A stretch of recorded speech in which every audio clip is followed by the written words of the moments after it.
22 जून सुबह के 2 बजे अमेरिका का B-2 बॉम्बर ईरान के एयर स्पेस में साइलेंटली एंटर करता है। यह बॉम्बर एयरक्राफ्ट स्टेल्थ टेक्नोलॉजी पर आधारित होता है, जिससे इसे रडार पर आसानी से डिटेक्ट नहीं किया जा सकता। यह multiple GBU-57 bunker buster bomb को ईरान के न्यूक्लियर साइट्स पर लॉन्च करता है। यह स्ट्राइक मुख्य रूप से फोर्डो, नेथेंस और इस्फान की न्यूक्लियर साइट्स को तबाह कर देती है।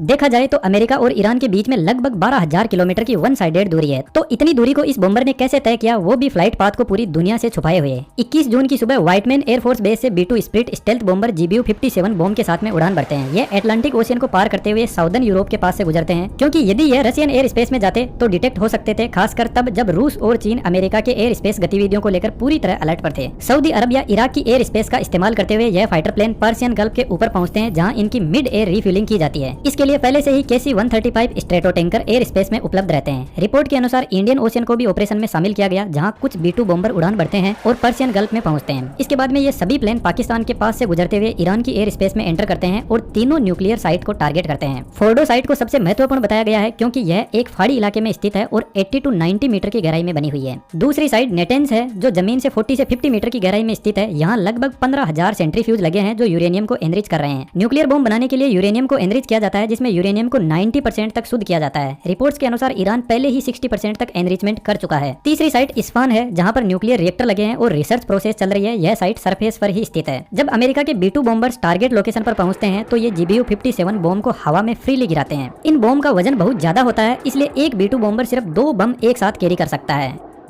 GBU-57 का टोटल वजन 14,000 किलोग्राम है, यानी 14 टन होता है। यदि इस बॉम्ब को इंसान से तुलना करें तो यह आकार में 20.5 फीट लॉन्ग है और 31.5 इंच डायमीटर का होता है। यह अपने भारी वजन के कारण 60 मीटर की गहराई तक जमीन में घुस सकता है, जो लगभग 20 फ्लोर की बिल्डिंग के बराबर है। इजराइल भी इसी बॉम्ब का इंतजार कर रहा था, क्योंकि उसका GBU-28 laser guided bunker buster bomb सिर्फ 2300 किलोग्राम वजनी है और 6 मीटर गहराई तक ही असर कर सकता है, जबकि इजराइल के बंकर 90 मीटर की गहराई में बने हुए हैं। जब B-2 बॉम्बर यह बॉम्ब गिराता है तो उसे काफी ऊंचाई से गिराया जाता है, क्योंकि इसमें थ्रस्टर का इस्तेमाल नहीं होता है। यह बॉम्ब अपनी स्पीड और स्टेबिलिटी अपने वजन के बल पर बनाए रखता है। मिसाइल में थ्रस्टर लगे होते हैं, जो उन्हें टारगेट की दिशा में आगे बढ़ाते हैं, लेकिन GBU-57 में ऐसा कुछ नहीं होता। इसके पीछे GPS और INS सिस्टम लगे रहते हैं, जो हवा में गिरते समय इसे टारगेट की ओर निर्देशित करते हैं। ये सिस्टम डेटा को पीछे लगे मोटर कंट्रोल्ड फिन्स को भेजते हैं, जो रियल टाइम में कुछ ऐसे एडजस्ट होकर बम को सही दिशा में गाइड करते हैं। जब यह बम इतनी ऊंचाई से गिरता है तो यह जबरदस्त काइनेटिक एनर्जी प्राप्त कर लेता है। साधारण सी बात है, जब 14 टन वजनी वाली इतनी भारी वस्तु आसमान से गिरेगी तो वह जमीन के अंदर काफी गहराई तक जा सकती है। लेकिन ऐसा तभी संभव है जब बॉम्ब की बॉडी काफी स्ट्रॉन्ग हो। अगर बॉम्ब की बॉडी स्ट्रॉन्ग नहीं होगी तो वह सरफेस से टकराते ही ब्लास्ट कर जाएगा और बंकर की गहराई तक नहीं पहुंच पाएगा। बंकर मोस्टली रीइंफोर्समेंट कंक्रीट से बनाए जाते हैं, जो नॉर्मल सरफेस की तुलना में काफी ज्यादा स्ट्रॉन्ग होते हैं। इसलिए बॉम्ब की बॉडी को इस तरह से डिजाइन किया जाता है कि वह इस मजबूत कंक्रीट के स्ट्रक्चर को भेद कर अंदर जा सके। GBU-57 की बॉडी फेरो कोबाल्ट एलॉय से बनी होती है, जो इसे अत्यधिक ताकतवर बनाती है। इंटरेस्टिंग बात यह है कि इस बॉम्ब के कुल वजन का लगभग 80% हिस्सा सिर्फ इसकी बॉडी का ही होता है। बाकी 20% हिस्से में इसके अंदर लगे इक्विपमेंट और वॉरहेड शामिल होते हैं। बॉम्ब के सेंटर में इसका वॉरहेड लगा रहता है, जिसका वजन लगभग 2270 kg होता है। इस वॉरहेड के अंदर इंपैक्ट सेंसर और टाइम डिले डिवाइस लगी रहती है, जो बॉम्ब को सरफेस से टकराते ही इंस्टेंट ब्लास्ट करने से रोकती है। यदि देखा जाए तो एक मिसाइल अपने टारगेट को हिट करती है तो उसके फ्रंट साइड में लगा इंपैक्ट सेंसर टकराव को सेंस करता है और यही सिग्नल डेटोनेटर को भेजता है। फिर डेटोनेटर मिसाइल के अंदर मौजूद वॉरहेड को एक्टिवेट करता है, जिससे एक जबरदस्त धमाका होता है।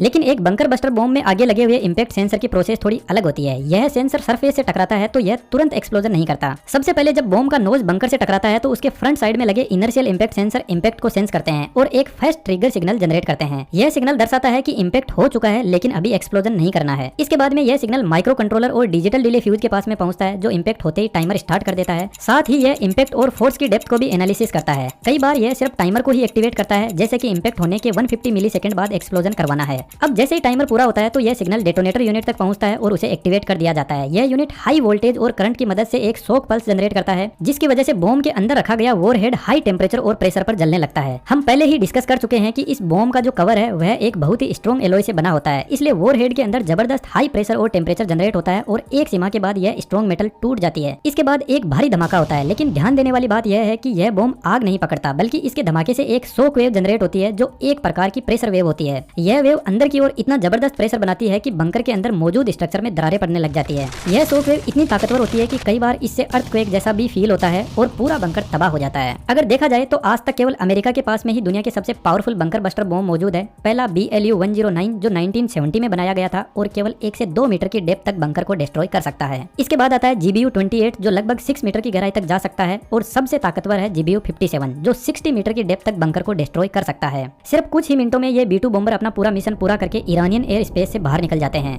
आई होप दैट कि आपको हमारा एनिमेशन अच्छा लगा।